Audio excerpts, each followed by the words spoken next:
होळीनंतर विदर्भाच्या पाऱ्यात वाढ होऊ लागली आहे। यातच मार्च महिन्याच्या पहिल्याच पंधरवाड्यात विदर्भातील 3 जिल्ह्यांनी 40शी पार केली आहे। उर्वरित जिल्हे देखील 40चा आकडा पार करण्याच्या तयारीत आहेत।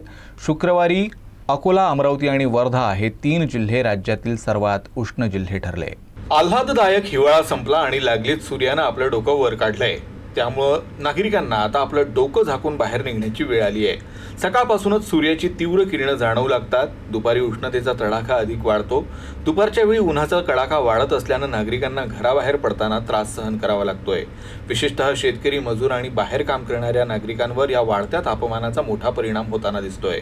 हवामान विभागाच्या अंदाजानुसार पुढील काही दिवसात विदर्भातील सर्व जिल्ह्यांमध्ये तापमान 40 अंश सेल्सिअसचा टप्पा पार करण्याची शक्यता आहे। यातच शनिवारी विदर्भातील 3 जिल्ह्यांनी 40 अंशांचा टप्पा पार केला। विदर्भातील अकोल्यात सर्वाधिक 40.8 अंश सेल्सिअस, अमरावतीत 40.6 अंश सेल्सिअस कमाल तापमानाची नोंद करण्यात आली, तर वर्धा जिल्ह्याचा पारा 40 अंशांवर स्थिरावला होता। इकडे हॉट सिटी चंद्रपूर जिल्हा 40च्या उंबरठ्यावर होता। जिल्ह्यात 39.8 अंश सेल्सिअस तापमानाची नोंद करण्यात आली। या पाठोपाठ गडचिरोली आणि वाशिम जिल्ह्यात 39.2 अंश सेल्सिअस कमाल तापमान नोंदवण्यात आलं। यवतमाळात 38.4 अंश सेल्सिअस, नागपुरात 37.8 अंश सेल्सिअस, भंडाऱ्यात 37.4 अंश सेल्सिअस, बुलढाण्यात 37.2 अंश सेल्सिअस आणि गोंदियात 36.3 अंश सेल्सिअस कमाल तापमानाची नोंद करण्यात आली।